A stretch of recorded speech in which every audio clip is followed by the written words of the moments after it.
Mateo capítulo 5, versículo 4. Dice, bienaventurados los que lloran, porque ellos recibirán consolación. En uno de los grandes salmos de David, él recita las profundidades de dolor que el corazón conoce en los desánimos y tristezas de la vida. Y después, este es el Salmo 55, él clama y dice, oh, que tuviera alas como paloma, porque entonces volaría y estaría en reposo. Entonces me alejaría y permanecería en el desierto. Apresuraría mi escape de la tempestad y la tormenta. Fin de la cita. Bueno, David hace eco de un clamor que ha salido de los labios de todos los hombres en un momento u otro, cuando enfrentan tristeza, cuando enfrentan desánimo, cuando enfrentan tragedia, cuando enfrentan desaliento. Dicen como David, oh, si tan solo pudiera escapar, si tan solo pudiera volar y estar en reposo. David hace eco del clamor de la humanidad caída, un clamor por libertad, un clamor por una vida con alas, para volar y alejarse del dolor y la tristeza, la angustia. Cualquier persona que en algún punto ha estado en medio de ese tipo de situaciones sabe lo que es anhelar el consuelo en una vida de dolor, una vida de tristeza o de desánimo o amargura. Todos hemos anhelado el huir, el mirar hacia otro lado, el huir de la tristeza a un lugar de consuelo que siempre está escondido y que nunca podemos alcanzar. Y entre más profunda es la tristeza, y más profundo el desánimo, y más profundo el dolor, más lejos se encuentra el lugar para el consuelo. Y me imagino que esa es la paradoja de esta bienaventuranza, porque aquí dice, felices son los tristes. Nunca pensamos que eso era verdad. Serán consolados los que lloran. Eso es opuesto a todo lo que conocemos.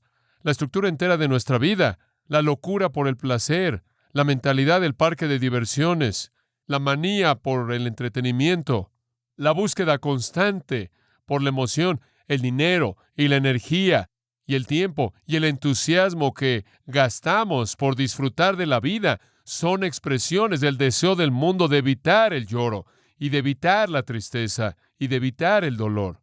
Pero Jesús dijo, felices son los tristes, felices son los que lloran. De hecho, Jesús también dijo en Lucas 6:25, ay de vosotros que reís ahora, porque vuestra risa se convertirá en lloro. Ahora eso es diferente.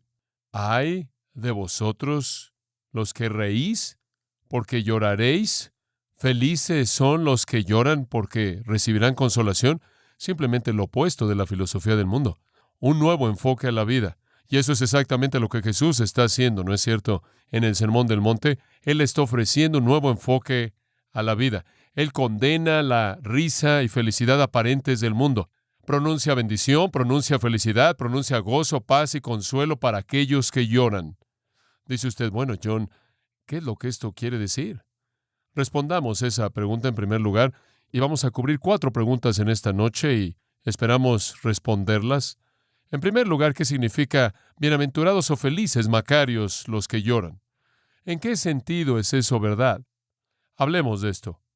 En el idioma griego hay 9 verbos diferentes que se usan en el Nuevo Testamento para hablar de tristeza. Este es el más fuerte de los 9. Este es el más severo.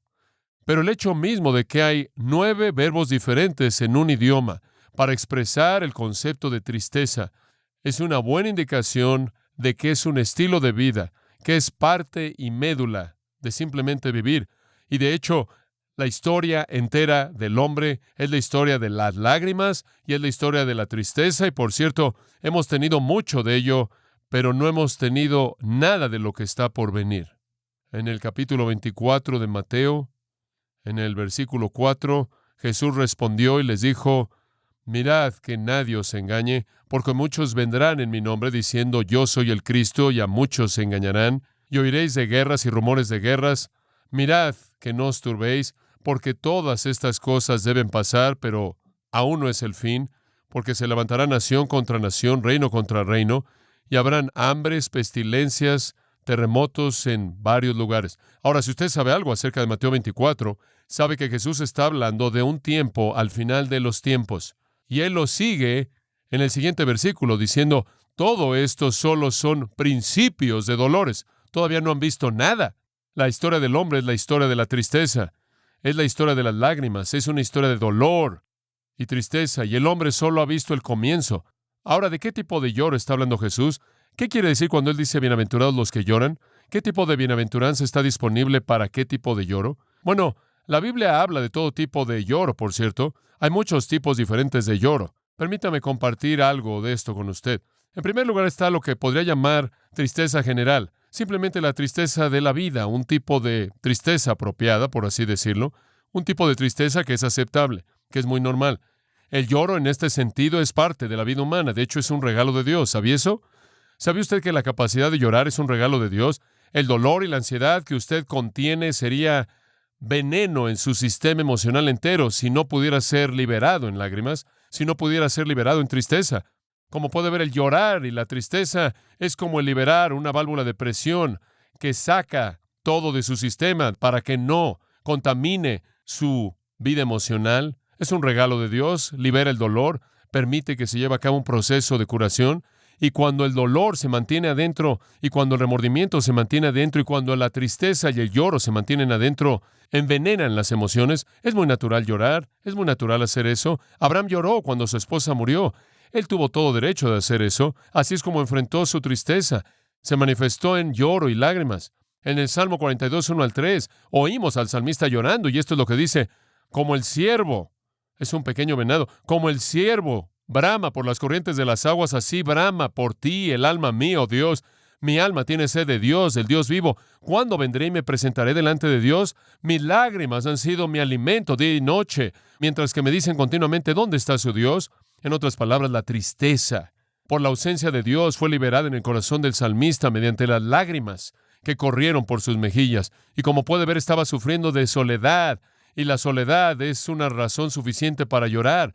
Es una razón suficiente para tener algunas lágrimas, inclusive para un hijo de Dios, quien en algún punto en su vida pueda sentirse alejado de Dios y solo. Las lágrimas son una manera muy normal de enfrentar con dicha tristeza. En 2 de Timoteo 1, 3 y 4, Pablo le dijo a Timoteo, doy gracias a Dios, a quien sirvo desde mis ancestros con una conciencia limpia, de que sin cesar, Timoteo, me he acordado de ti en mis oraciones noche y día. Escucha esto, deseando grandemente verte, recordando tus lágrimas. Timoteo estaba llorando debido al desánimo terrible y la derrota. He derramado algunas lágrimas, a veces por soledad, a veces por desánimo y derrota. Eso es normal. En el 9 capítulo de Jeremías, el profeta que había sido llamado por Dios a predicarle a Israel acerca de un juicio venidero, vino y predicó con lágrimas. Esto es lo que dice en Jeremías 9:1. Simplemente escucha esto. Oh, que mi cabeza fueran aguas y mis ojos una fuente de lágrimas, para que pudiera llorar día y noche por la herida de la hija de mi pueblo. El salmista ya lloró porque estaba solo. Timoteo lloró porque estaba desanimado. Jeremías lloró porque vio el juicio de Dios a punto de caer en el pueblo que él amaba. Él estaba desanimado, desalentado, trágicamente desanimado, y él tenía tanto de ello adentro de él que él anhelaba que su cabeza entera fuera como un río para que saliera de él. En Hechos capítulo 20, el apóstol Pablo se reunió con los ancianos efesios y habló de sus lágrimas en el versículo 31. Por tanto, velad y acordaos que durante 3 años no he dejado de amonestar a cada uno día y noche con lágrimas. El salmista tuvo lágrimas de soledad. Timoteo tuvo lágrimas de desánimo. Jeremías tuvo lágrimas de decepción. Pablo tuvo lágrimas de preocupación, lágrimas de cuidado, lágrimas de ansiedad. En Marcos capítulo 9, un padre trajo a su hijo poseído por un demonio a Jesús, y las lágrimas corrían por las mejillas del padre conforme decía, si puedes creer, todas las cosas son posibles al que cree.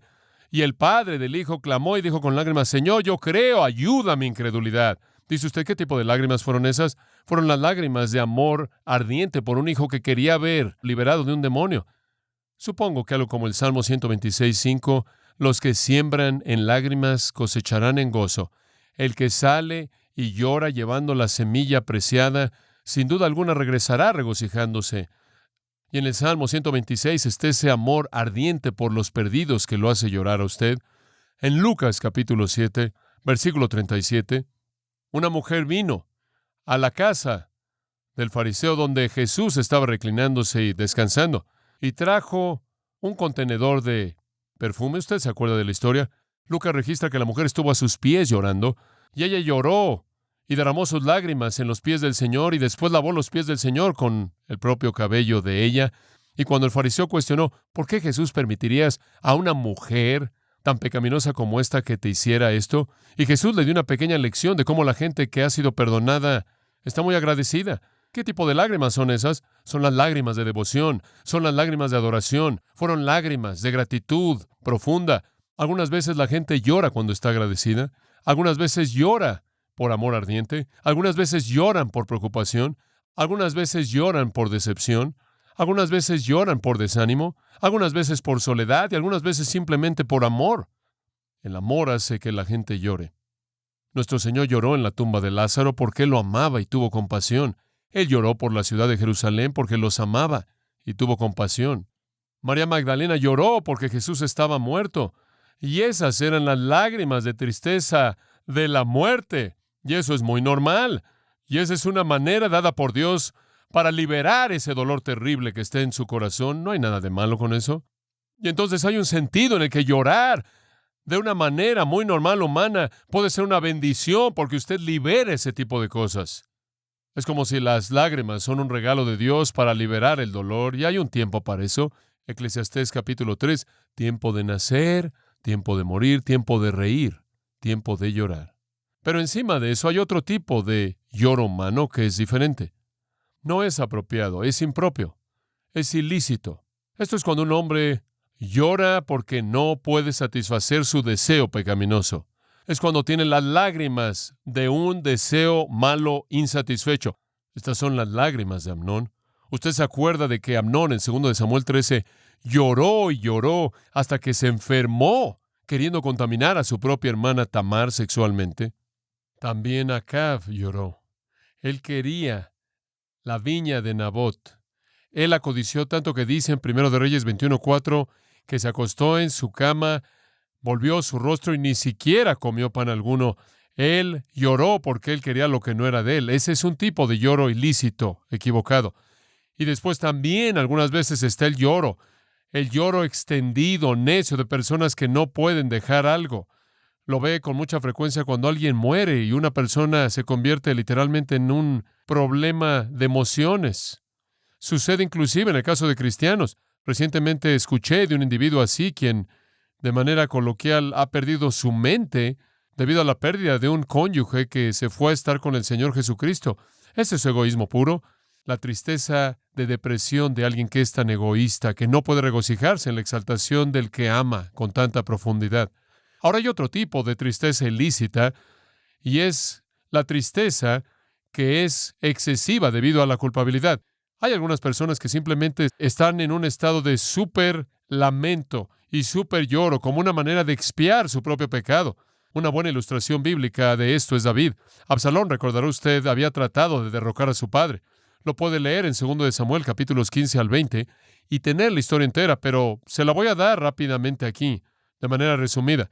Absalón trató de derrocar a su padre. Absalón era orgulloso, él era egoísta, le gustaba de manera particular su cabello, y Absalón tramó derrocar a David, y él tramó derrocarlo, y él expulsó a David de la ciudad, expulsó a su propio padre de Jerusalén.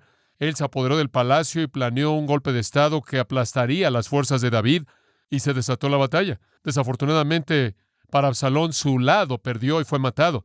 David le había dicho a sus soldados, ahora cuando la batalla comience, David dijo en el 18:5 de 2 de Samuel, trátenlo gentilmente por causa de mí, al joven Absalón.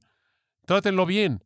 Dice usted, ¿tratar bien a un hombre vil, pecaminoso, malo, rebelde? Trátenlo bien. Y cuando a David se le dijo que estaba muerto, él dijo, oh, hijo mío, Absalón, Absalón, mi hijo Absalón, quisiera que Dios me hubiera concedido morir por ti. Oh, Absalón, mi hijo, mi hijo.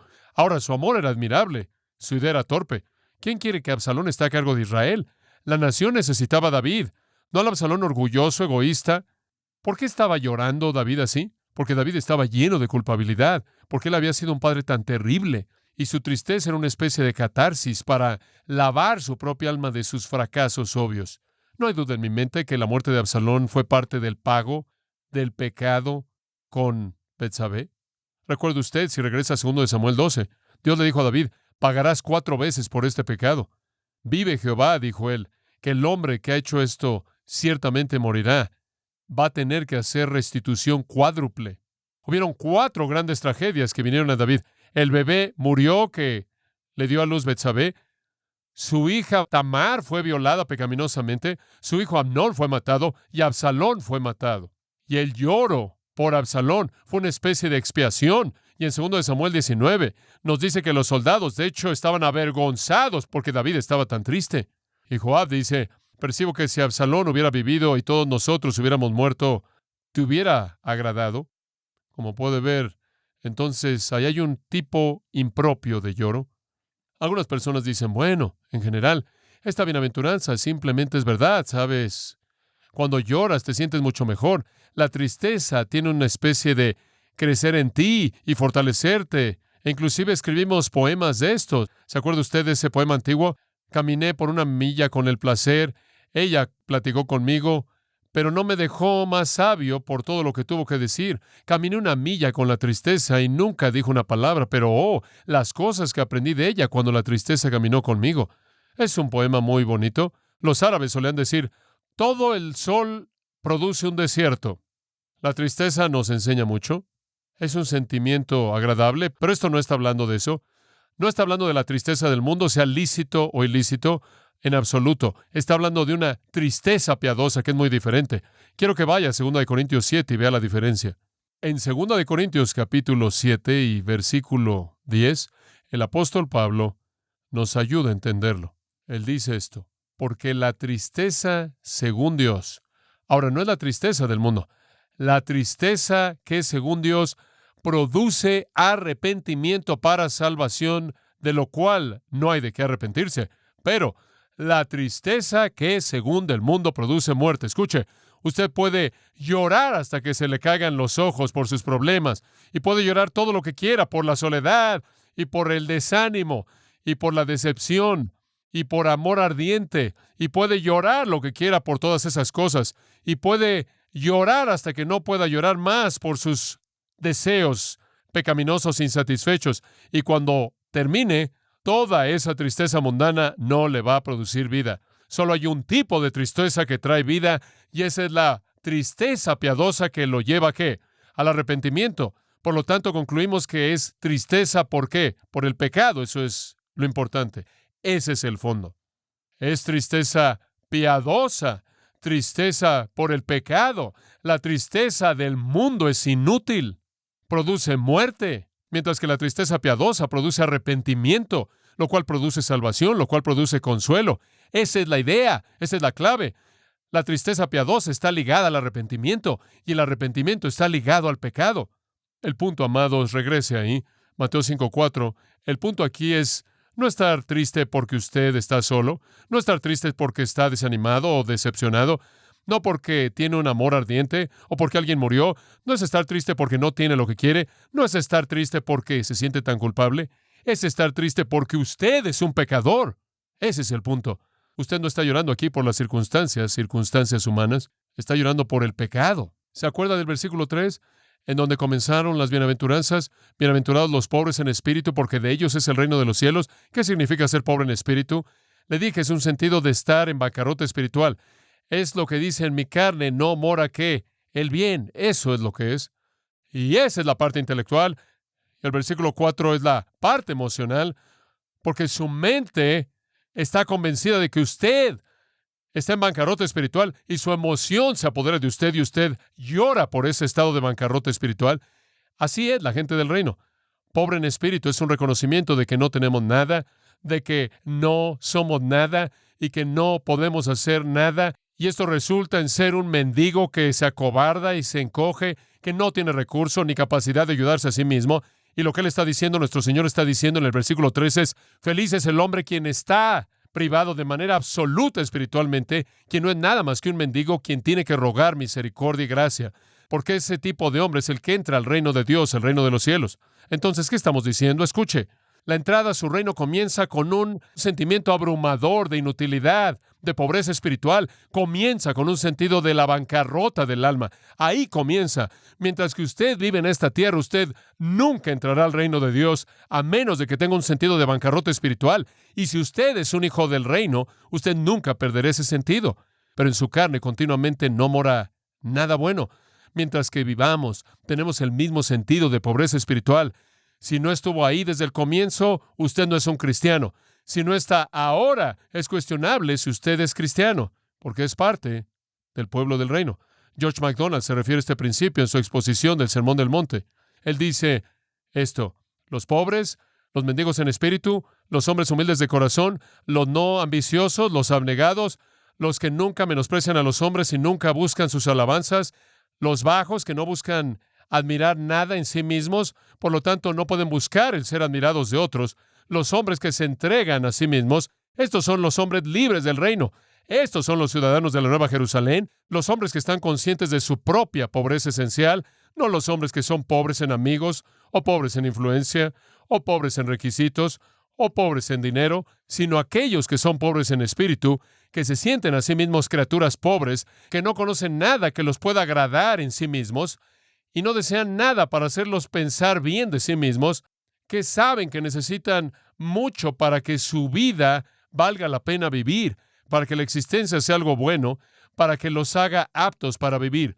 Estos humildes son los pobres, a quienes el Señor llama bienaventurados. MacDonald dice, cuando un hombre dice, soy bajo e indigno, entonces la puerta del reino comienza a abrirse ante él. Dicha pobreza en espíritu, amados, en el versículo 3 llevará al lloro en el versículo 4. El verdadero lloro por el pecado. Solo el mendigo puede decir, ay de mí, que soy muerto. Solo el mendigo puede decir, apártate de mí porque soy pecador, oh Señor. Observe a David, después de su terrible pecado con Betsabé, después de que él se aseguró de que Urías, su marido, fuera asesinado, él no solo vio lo pobre que era, él no solo vio que era un hombre totalmente sin esperanza, que en su pecado su madre lo concibió en el Salmo 51, sino que lloró con tanta profundidad que llevó su alma a las peores profundidades de un estado miserable. Observe a Job. Job tenía todo. ¿Sabe qué tan rico era Job? Job era tan rico que en el 29:6 dice que él lavaba la entrada a su puerta con mantequilla. Eso es rico. También hace que su puerta sea bastante resbalosa. Job tenía todo, pero el hombre realmente nunca fue hecho un hombre hasta que llega hasta el capítulo 42, después de que Dios lo llevó al piso, hasta que él reconoció que no era nada. Y él dice, de oídas te había oído, pero ahora mis ojos te ven. Y su respuesta, me aborrezco y me arrepiento en polvo y cenizas. Cualquier persona que tiene un verdadero retrato de quién es en relación con Dios tiene esa misma reacción. Esa es la única manera de entrar al reino. Tiene que arrastrarse. La palabra lloran aquí en este versículo es la más fuerte de todas las palabras griegas. Se reserva para llorar por los muertos, el lamento apasionado por el amado profundamente y perdido. En la Septuaginta es usada de la tristeza de Jacob cuando él creyó que José, su hijo, estaba muerto. Génesis 37 es usada en los evangelios en Marcos, por ejemplo en el 16:10, y ella fue, y esto claro, después de la muerte de Cristo, y le dijo a aquellos que habían estado con él conforme lloraban y se lamentaban. Es la misma palabra. Es la palabra más fuerte que usted usa cuando alguien está llorando por la muerte de alguien que era grandemente amado. La encuentra en Apocalipsis 18, conforme el sistema maligno llora por la muerte de su comercio, en la destrucción de la Gran Babilonia en el tiempo de la tribulación. Ahora, permítame decir algo más acerca de este concepto, de esta palabra en sí misma. La palabra expresa la idea de una agonía interna, no solo un lloro externo. Hay otra palabra griega que solo tiene que ver con gritar, un lamento. Este es un dolor profundo interno. La vemos con David. Si usted regresa al Salmo 32, permítame tan solo leerle unos cuantos versículos. Salmo 32:3.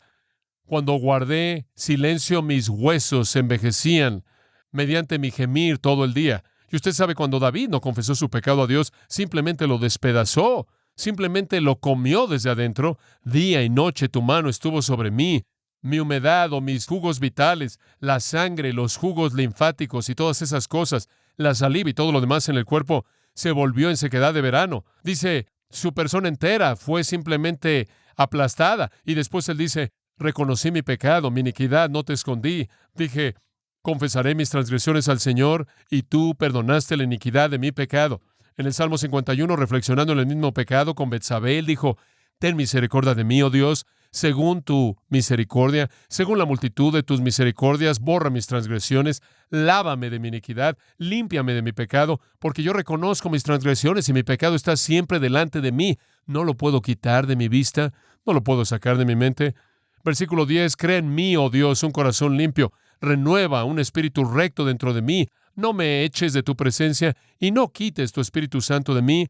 Restáurame el gozo de tu salvación y tu Espíritu bueno me sustente. Escuche, cuando él lloró su pecado y confesó su pecado, él fue limpiado. Esa fue una actitud totalmente diferente. ¿Y sabe lo que él dijo en el Salmo 32? Cuando lo sacó todo, él dijo, bienaventurado, feliz. Feliz es el hombre que llora, porque feliz es aquel cuya transgresión ha sido perdonada, cuyo pecado es cubierto. Feliz es el hombre a quien el Señor no acusa de iniquidad. ¿Sabe por qué los que lloran están felices? Porque los que lloran por el pecado son los únicos que, ¿qué? Son perdonados. El resto del mundo tiene que vivir con esa culpabilidad de manera interminable, sin alivio. Amados, permítanme decir esto. La felicidad no viene en el lloro, viene en lo que Dios hace en respuesta al lloro. Así como usted trate como cristiano de mantener en su vida el pecado y lo acumula y simplemente va a ver cómo lo arruina. Usted lo confiesa y ve la libertad y el gozo que viene en el perdón. Escuche, David había experimentado las lágrimas de la soledad. David había experimentado las lágrimas del rechazo. Él había experimentado las lágrimas de la frustración, las lágrimas del desánimo y la decepción. Él había experimentado las lágrimas de la derrota. Él inclusive había experimentado las lágrimas ilícitas de su propia culpabilidad cuando él trató de expiar por su propio pecado. Pero nada jamás rompió el corazón de David y lo llevó a lágrimas como su propio pecado. Y después Dios lo consoló y le dijo, feliz es el hombre cuya transgresión es perdonada. Felices son los tristes. ¿Sabe lo que el mundo dice? Olvídate de tus problemas y sonríe, sonríe, sonríe. Y la Biblia dice, llora, llora, llora. Observe Santiago capítulo 4. No hay suficiente de esto. En nuestras vidas no hay suficiente. Santiago 4:8 dice esto, y quiero que lo escuche. Acercaos a Dios, y Él se acercará a vosotros. Pecadores, limpiad las manos, y vosotros los de doble ánimo, purificad vuestros corazones. Ahora escucha el versículo 9. Afligíos y lamentad y llorad. Vuestra risa se convierte en lloro y vuestro gozo en tristeza. Humillaos en la presencia del Señor, y Él os exaltará. Escuche, no hay una palabra más importante que le pueda dar al cristianismo de nuestro día que comience a llorar en lugar de reírse. Entristece mi corazón el ver la frivolidad y la necedad y la torpeza que se lleva a cabo en el nombre del cristianismo. Tengo una palabra para esas personas. Mi palabra para esas personas es esta. Afligíos y lamentad y llorad. Que su risa se convierta en lloro y su gozo en tristeza. Escuche, nadie jamás entró al reino de Dios quien no lloró por su propia pecaminosidad. Y usted no puede verificarme que usted es un cristiano verdadero o a nadie más, a menos de que a lo largo de su vida haya el mismo sentido de tristeza por el pecado en su propia vida. Ahora no me importa estar feliz porque estoy perdonado, pero no puedo disfrutar esa felicidad hasta que haya enfrentado mi pecado. Un hijo de Dios es alguien quien está quebrantado constantemente por la pecaminosidad. ¿Sabe una cosa? Es difícil para mí estar contento como antes. Realmente lo es. Solía estar mucho más feliz antes que ahora. Sé demasiado como para estar feliz. Ezequiel dijo esto, Ezequiel 21. Una espada ha sido afilada. ¿Debemos entonces hacer mirra? Él dijo, debemos estar riendo y bromeando. Una espada ha sido afilada y está desenvainada. En otras palabras, Dios está listo para implementar un juicio eterno. ¿De qué nos estamos riendo? ¿No es una broma? En Isaías 22:12 vemos una palabra adicional que habla de lo mismo. Y en ese día Jehová, Dios de los ejércitos, llamó a lloro y a lamento y a vestirnos de cilicio. Él estaba presentando un retrato de juicio que estaba por venir en Jerusalén. Él dice, deberán estar llorando. Y versículo 13, aquí, ¿qué es lo que él vio? Gozo y felicidad, matando bueyes, matando ovejas. En otras palabras, tuvieron una gran fiesta, un festín, estaban tomando vino. Comamos y bebamos porque mañana moriremos. Y fue revelado en mis oídos por Jehová de los ejércitos. Ciertamente esta iniquidad no será limpiada de ustedes hasta que mueran. ¿Por qué? Porque mientras que usted esté riéndose acerca de esto, nunca conocerá su limpieza. ¿Se da cuenta? ¿Se ríe cuando usted ve algo malo? ¿Se ríe cuando la maldad es presentada en su televisión? ¿Se ríe cuando usted oye algo acerca de alguien haciendo algo malo? ¿Se ríe de bromas que hablan de impiedad? ¿Acaso son cosas dignas de reírse? Proverbios 21:14 dice, algunos se deleitan en la perversidad de la maldad.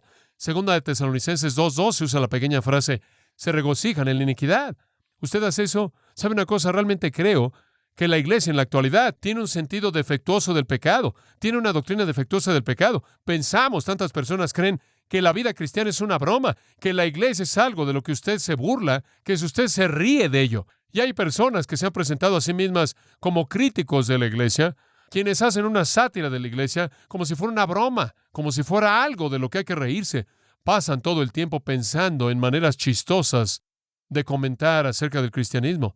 Nos vestimos de nuestra frivolidad cristiana. No estoy en contra de divertirme, usted sabe eso.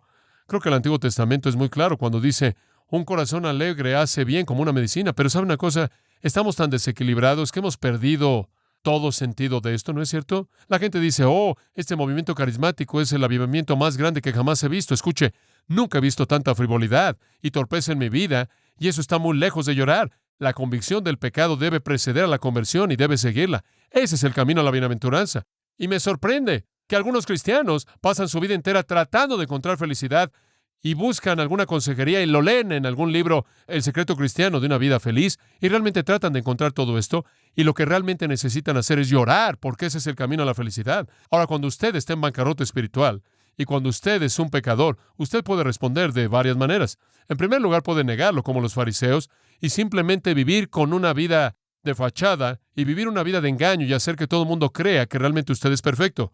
O cuando usted enfrenta su bancarrota espiritual, puede admitirlo y después trata de cambiarse a sí mismo diciendo, hombre, voy a cambiar por mí mismo, voy a ser una mejor persona, reforma moral. O puede admitirlo y después estar tan triste que usted sale y se cuelga como Judas. Simplemente no puede hacerlo. Usted es un pecador, lo sabe y no puede enfrentarlo. Un joven en nuestra iglesia ha estado aquí desde que yo llegué aquí. Hace 2 días atrás, ayer, tomó una pistola y se mató. Se encontró su cuerpo. Él sabía que era un pecador, claro. No pudo enfrentarlo. Su desánimo fue tan profundo que se quitó la vida. Entonces puede negarlo, puede vivir con una vida de farsa, puede admitirlo y tratar de cambiarlo por sí mismo, y puede admitirlo y hundirse en el desánimo, o puede admitirlo y volverse a Dios para encontrar gracia y misericordia. Y la última alternativa es la correcta. ¿Qué hizo el hijo pródigo cuando estaba ahí comiendo con los cerdos? Negó sus circunstancias. Yo estoy bien. Esto realmente no está mal. Voy a salir adelante. O lo admitió y dijo, bueno, voy a trabajar duro y apoderarme de la granja. Voy a mostrarles que puedo trabajar. O lo admitió y el desánimo simplemente lo ahogó. No, él hizo lo correcto. Él lo admitió y después regresó al Padre, en donde la fuente de gracia y misericordia se encontraba. Él lloró.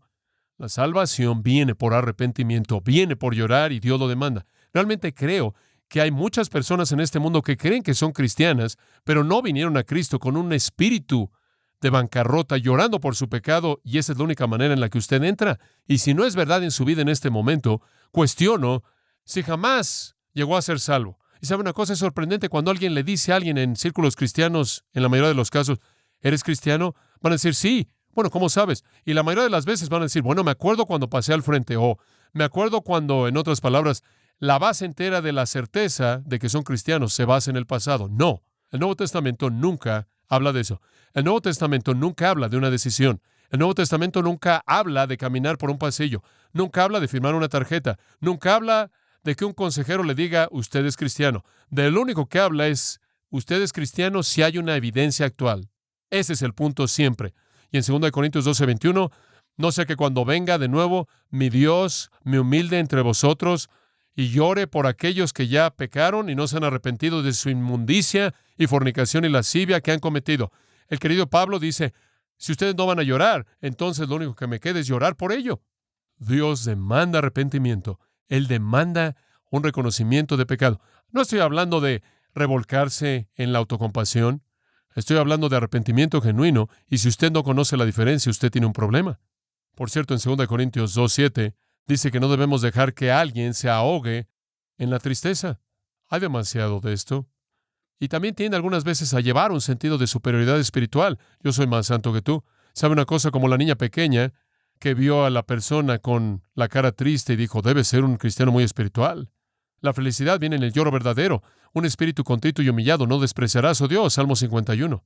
Y quiero avanzar. Yo creo esto, que hemos llorado en pobreza espiritual por nuestro pecado, cuando venimos al reino y continuamos haciéndolo toda nuestra vida. Romanos capítulo 7. E hice alusión a esto esta mañana y quiero que lo vea, Romanos 7. La gente cree que esto fue lo que le pasó a Pablo una vez en su vida, y una vez que llegó a Romanos 8, nunca tuvo un problema ya con esto. Esto no es verdad. Romanos 7:15, él dice, porque lo que quiero hacer no lo hago, sino lo que aborrezco esto hago. Y él dice en el versículo 17, es el pecado que mora en mí, y él procede a hablar de esto. En mi carne no mora el bien, porque el desearlo está conmigo, versículo 18, el cómo hacerlo, y eso es bueno y no lo hallo. Y él procede al versículo 20, el pecado mora en mí, dice, y hay una ley que cuando quiero hacer el bien, pero la maldad está presente. Según el hombre interior me deleito en la ley de Dios, pero veo otra ley en mis miembros que se rebelan contra la ley de mi mente, que me lleven en cautiverio a la ley del pecado, el cual está en mis miembros. En otras palabras, la justicia y el pecado están luchando. Oh, miserable de mí, ¿quién me librará de este cuerpo de muerte? En otras palabras, este es un estilo de vida para él. Esta no es una situación de una vez en la vida que él superó. Bueno, dice en el versículo 25, doy gracias a Dios mediante Jesucristo nuestro Señor, y la gente dice, ahí está la victoria, pero no leen el resto del versículo. Entonces, con la mente, yo sirvo a la ley de Dios, pero con la carne, la ley del pecado.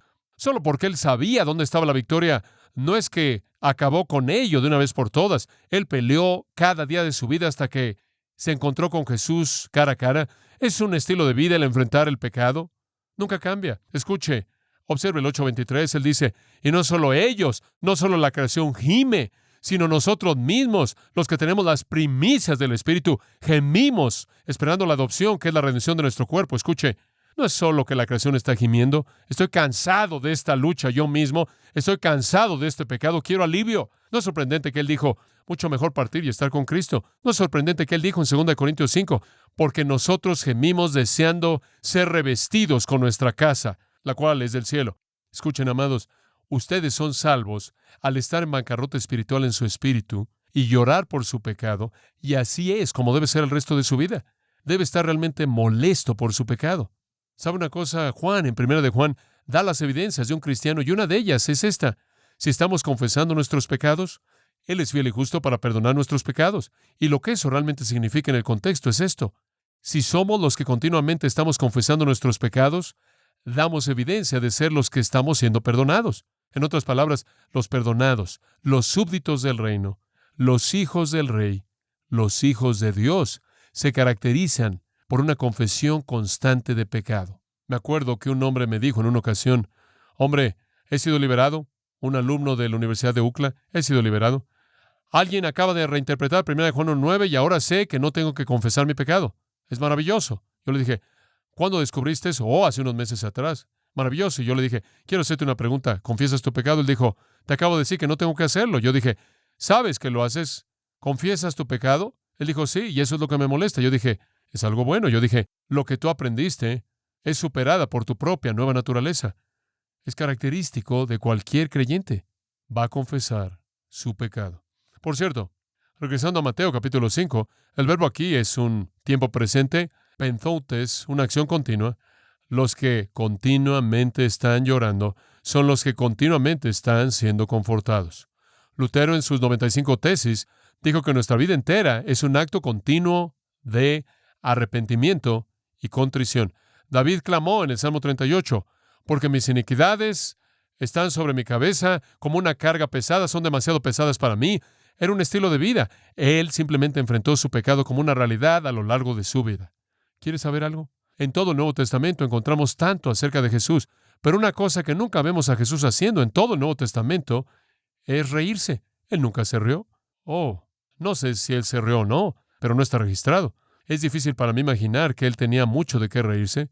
Él tuvo hambre, él se enojó, tuvo sed, pero nunca dice que él se rió. Y eso es algo que es parte de la emoción humana.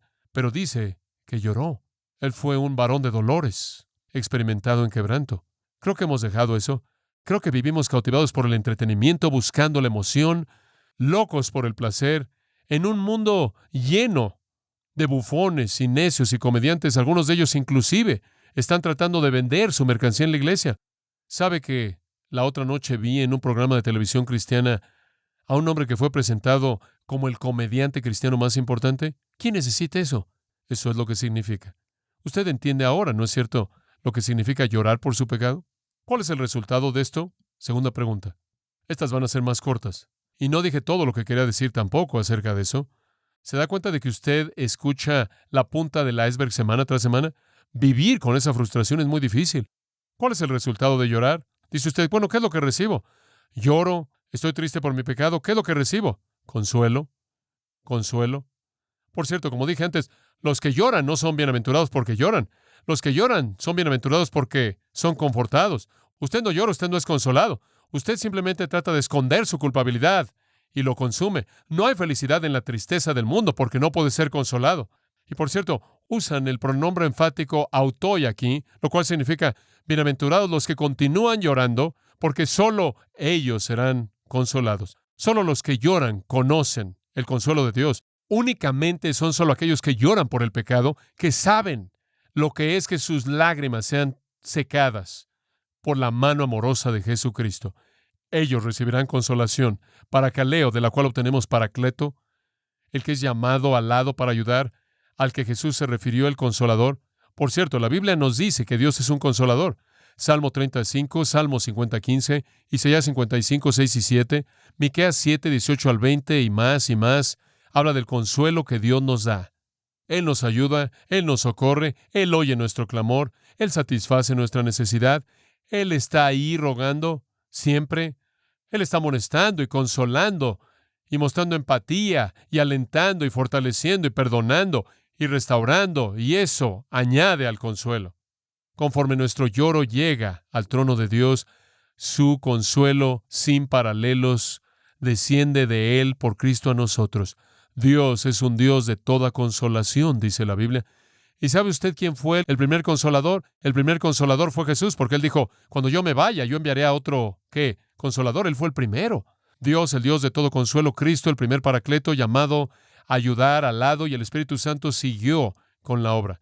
Dios es un Dios de consuelo. Cristo es un Cristo de consuelo. El Espíritu Santo es un Espíritu de consuelo. Y amados, yo no creo que esto es algo futuro en su totalidad. No creo que nada más está diciendo, bueno, adelante, señores, porque en el reino van a ser consolados. No creo que eso es lo que Él dijo.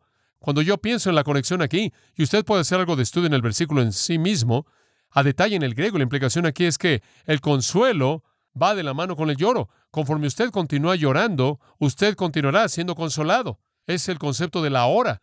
Hay un aspecto final. Claro, está ese aspecto final cuando todos vayamos al reino eterno. En Apocalipsis 21:4 dice, y Dios quitará, ¿qué? Toda lágrima de sus ojos. No habrá más tristeza, no más lloro, ni habrá más dolor porque las cosas pasadas han pasado. Pero eso es futuro. Pero hay un tiempo presente. El Espíritu es el consolador. Cuando Cristo estuvo en la tierra, Él fue el consolador. Por cierto, la palabra de Dios es un consolador. ¿Sabía eso? La Biblia es un consolador. Dice eso en Romanos 15:4. Porque las cosas que se escribieron antes para nuestra enseñanza se escribieron a fin de que por la paciencia, y escuche esta frase, a fin de que por la paciencia y la consolación de las Escrituras. ¿Por qué fue escrita? Para consolarnos. Porque nos habla del amor de Dios, y nos habla de su perdón, y nos habla de su ayuda, y nos habla de su aliento en su presencia y todas esas cosas. Entonces diríamos que está la obra subjetiva del Espíritu Santo que nos consuela, y las Escrituras nos consuelan. Y le voy a decir algo más, nos consolamos unos a otros, ¿no es cierto? Me encanta oír al apóstol Pablo cuando dice, fui consolado en la venida de tal y tal. Conforme enfrentamos nuestro pecado, Dios nos consuela por la obra interna del Espíritu, por la obra de la palabra, por el ministerio de otros creyentes. Y cuando somos consolados, entonces estamos felices. La felicidad le viene a personas tristes, no porque están tristes, sino porque su tristeza lleva al consuelo. Me encanta lo que Jesús dijo en Mateo 11:28. Venid a mí todos los que estáis trabajados y cargados, y yo os daré descanso. ¿Sabe una cosa? Usted no va a venir buscando descanso a menos de que usted tenga una carga, ¿verdad? A menos de que usted esté cargado, a menos de que sienta su pecado, a menos de que esté doblando su espalda y llevándolo al suelo. Y entonces llega usted y encuentra reposo. Él quita su carga pesada y le da su yugo, el cual es fácil de llevar, y su carga, que es ligera. Escuche, llevar en mis hombros los estándares de Dios y los mandatos de Cristo es una carga fácil comparada con llevar la carga de mi pecaminosidad. Consuelo. Consuelo porque mientras que lloremos, mientras que confesemos nuestro pecado, amados, se reduce eso. Escucha ahora, conforme usted confiesa su pecado día tras día, delante del Señor, Él le da a usted consuelo, Él le da a usted consuelo, Y en ese consuelo viene la felicidad, y entonces usted puede reír, y se puede sonreír, y entonces puede regocijarse. Dice usted, bueno, ahora sé lo que es llorar por el pecado. Conozco el resultado, seré consolado, y en el consuelo viene felicidad. Permítame hacerle una tercera pregunta. ¿Cómo puedo volverme alguien que llora? ¿Cómo puede usted volverse en alguien que llora? Ahora estas son nuestras últimas dos preguntas, y quiero que piense en ellas. ¿Cómo puede usted volverse alguien que llora? En primer lugar, elimine los estorbos. Elimine los estorbos. Dice usted, John, ¿qué quieres decir? Digo, la mayoría de nosotros tenemos estorbos para realmente reconocer el pecado. Dice usted, bueno, estas son las cosas que hacen que nuestro corazón se endurezca. Estas son las cosas que nos hacen insensibles. Estas son las cosas que nos hacen resistir al Espíritu. Un corazón de piedra simplemente no llora. Está ausente de gracia. La herramienta de Dios no puede romperlo. Simplemente atesora ira para el día de la ira. Deshágase de los estorbos. Tiene que deshacerse de la parte de piedra. Dice usted, bueno, ¿cuáles son esas cosas que hacen que el corazón se endurezca? Permítame darle una lista rápidamente. Aquí están los estorbos para el lloro. Estas son las cosas que hacen que el corazón se endurezca. Uno, el amor al pecado. Escuche, si usted ama su pecado, usted va a congelar su corazón para llevarlo a la impenitencia. Usted va a petrificar su corazón si ama el pecado. En segundo lugar, el desánimo. El desánimo. ¿Sabe lo que el desánimo dice? Dios no puede perdonar esto. Subestima el poder de Dios, minimiza la sangre de Cristo, denigra la gracia de Dios. Es denigrar a Dios de la realidad de quién es Él. Jeremías 18:12. Dijeron, no hay esperanza, entonces haremos lo que nosotros queremos y todos haremos lo que quiere nuestro corazón. En otras palabras, de cualquier manera Dios no puede hacer nada con nosotros. Estamos más allá de la esperanza, entonces disfrutemos. Este es el lenguaje del desánimo, y el desánimo esconde la misericordia detrás de la ignorancia. Esconde la gracia detrás de la duda. Escuche, no me importa qué tan malo sea. No me importa qué tan malo sea usted. La gracia de Dios es capaz de alcanzarlo usted, de cambiarlo. Uno de los estorbos para el lloro es el amor al pecado. El otro es el desánimo, que quiere esconder la misericordia de Dios detrás de la nube de la muerte. En tercer lugar, el orgullo. Otro estorbo para el lloro es el orgullo. Y eso dice, bueno, no estoy tan mal. No me conoces y crees que debo estar triste. Estoy bien. De hecho, soy bastante bueno. Este es un doctor necio tratando una enfermedad mortal como si fuera una gripa. Escuche, si Jesucristo tuvo que derramar su sangre y morir en una cruz por su pecado, usted es malo. Usted realmente es malo. Y yo también. Y por cierto, si usted cree que no es malo, está peor que el resto de la gente, porque ese es el peor pecado de todos. Entonces el amor al pecado, desánimo y orgullo son estorbos. Y también la presunción, número 4. ¿Sabe lo que es la presunción? Eso es gracia barata. Bueno, tú sabes.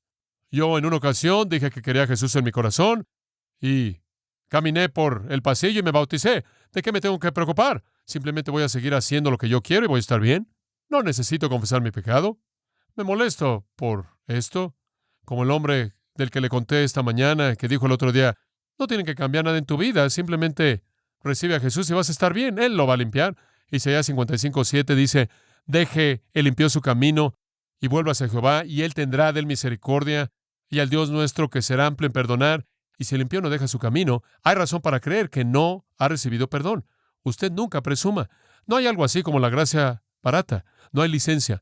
Entonces el amor al pecado, el desánimo, orgullo, presunción. Número 5. Otra cosa que estorba el ser alguien que llora es la espera negligente.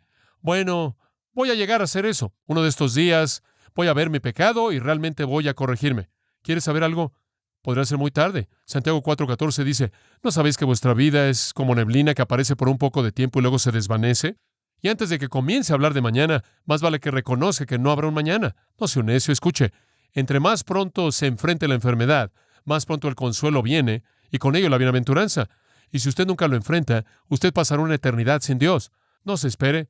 Bueno, ¿cuáles son los estorbos? El amor al pecado, el desánimo, el orgullo, la presunción, el esperar de manera negligente. Voy a añadir una más. La risa, la risa. Dice usted, ¿qué quieres decir con eso? Quiero decir que hay algunas personas que simplemente no quieren enfrentar de manera realista la vida. Simplemente quieren reírse todo el tiempo. Simplemente una fiesta grande, siempre y cuando la fiesta pueda continuar. Nunca van a tener que enfrentar el asunto, el problema. Escuche esto, Amós 6:5. Él habla de estos injustos. Él dice, realmente es un ay. Ay de aquellos que cantan al canto del arpa e inventan para sí mismos instrumentos de música como David. beben vino en contenedores. En otras palabras, una copa no es suficiente.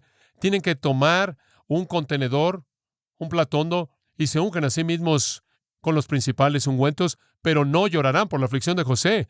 Serán llevados cautivos con los primeros que sean capturados.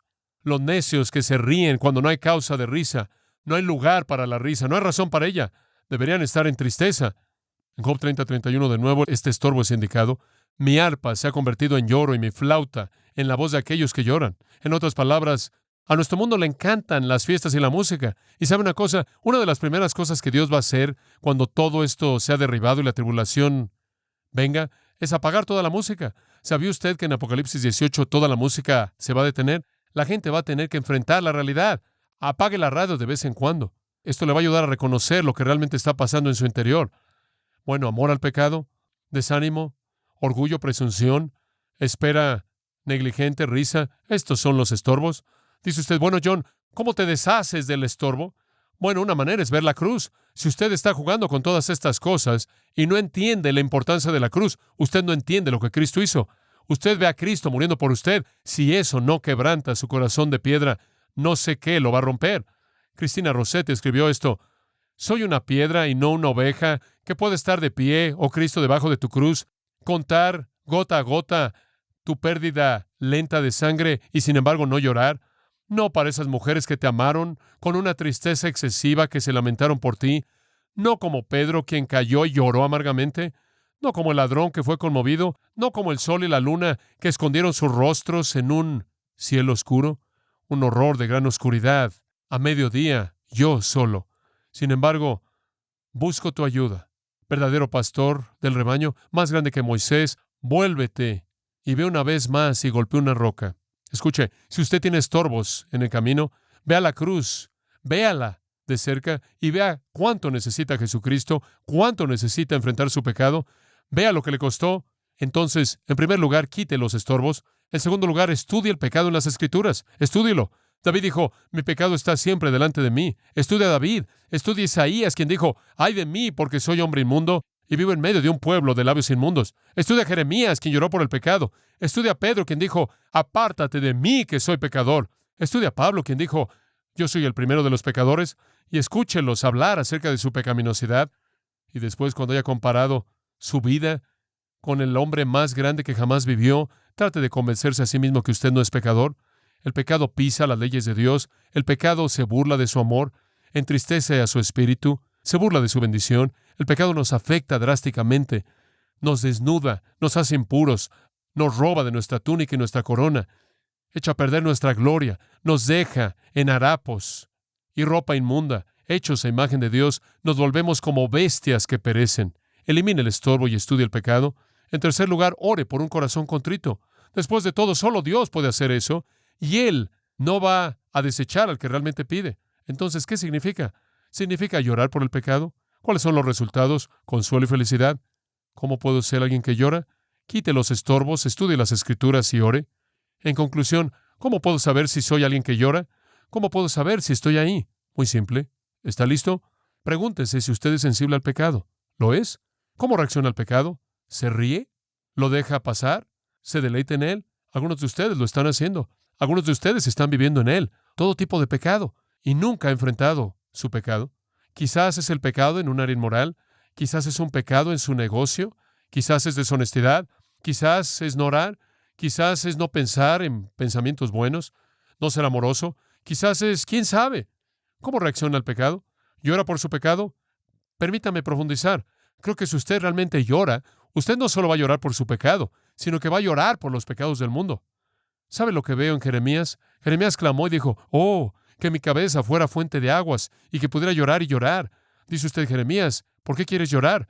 Quiero llorar por este pueblo. Este pueblo es un pueblo pecaminoso y están condenados. Estas personas van a ser juzgadas. ¿Se siente así por el pecado de otras personas? Jesús se sienta en la cima del monte y ve a Jerusalén y dice que lloró. Y él dijo, oh Jerusalén, ¿cuántas veces quise reunirte como una gallina reúne a sus polluelos y no quisisteis? Él no estaba llorando por sí mismo, él estaba llorando por ellos. Usted ve a Ezequiel y debe ver a Ezequiel llorando en el capítulo 9, todo el capítulo 9 y 10, y puede ver eso, pero en el 9:4 Jehová le dijo, ve por en medio de la ciudad, en medio de Jerusalén y coloca una marca en las frentes de los hombres que suspiran y claman por todas las abominaciones que son hechas en medio de ella. Ve a encontrar a los que lloran. Ve a encontrar a la gente que llora por sus hermanos y hermanas. En el Salmo, ese gran Salmo 119, ese Salmo largo en el versículo 136, ríos de aguas corren de mis ojos porque no guardaron tu ley, dice el salmista. Usted llora así. Su corazón está literalmente quebrantado cuando el corazón de Dios es quebrantado. Dice con David en el Salmo 69, el celo por tu casa me ha consumido y los vituperios de los que te vituperaban han caído sobre mí. Yo lloro cuando tú lloras. Lamentaciones 1:16, Jeremías dice, por estas cosas lloro. Mi ojo está lleno de agua. Cuando veo al pueblo de Dios volviéndose de él, digo, ¿realmente usted llora por su pecado y los pecados de los que le rodean a usted? Si usted llora, va a llorar así. Y no estoy hablando de desfigurar externamente su rostro, como los fariseos farsantes en Mateo 6, que arreglaban lo de afuera y no lloraban por dentro.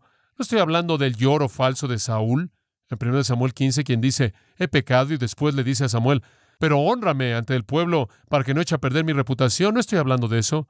¿Es usted sensible al pecado? Y la segunda manera en la que sé que usted llora es si usted tiene un sentido del perdón de Dios. ¿Conoce usted el gozo en su vida? ¿Conoce usted la paz real, la felicidad real, el consuelo real que viene a una vida perdonada, limpiada, purificada? Espero que usted llore, porque quiero que usted sea consolado, porque quiero que usted sea feliz. Y también Dios. Oremos. Padre, simplemente te damos gracias por un gran tiempo en tu palabra en esta noche. Qué rico, qué profundo, qué satisfactorias son estas grandes verdades. Bendice a toda vida aquí. Señor, ayúdame a ser alguien que llora. Quiero ser el tipo de persona que quieres que sea. Quiero llorar cuando tú lloras. Quiero ser sensible a mi propio pecado. Y, oh Dios, quiero tener tu corazón por el pecado que está en el mundo. Los pecados entre los hombres, los pecados entre los hermanos, pecados de aquellos que no nombran tu nombre inclusive. Que yo me entristezca por el pecado. Nunca dejes que me enfríe. Nunca dejes que me vuelva insensible. Ayúdame a pelear por tu honra con gran celo, a defender tu estándar justo. Y cuando yo lo viole o alguien más lo viole, que mi corazón esté en angustia. Porque entonces, y solo entonces, conoceré el gran consuelo y felicidad que tú quieres dar. Y Señor, si hay alguien aquí en esta noche que nunca ha sido quebrantado por su pecado, que nunca ha llegado a la bancarrota de espíritu que da lugar al lloro, oramos que en esta noche sea esa noche, y así al llorar, venga el único que puede consolar, al Señor Jesucristo, quien murió pagando el castigo por su pecado. Y por aquellos de nosotros que somos cristianos, Padre, que quizás hemos olvidado cómo debemos ser hacia el pecado, nos hemos vuelto algo insensibles y el mundo nos ha influenciado y nos hemos conformado a sus propios patrones y hemos olvidado lo malo que realmente es el pecado y ya no nos duele más el pecado. Dios, renueva un espíritu recto en nosotros para que podamos percibir lo que tú percibes.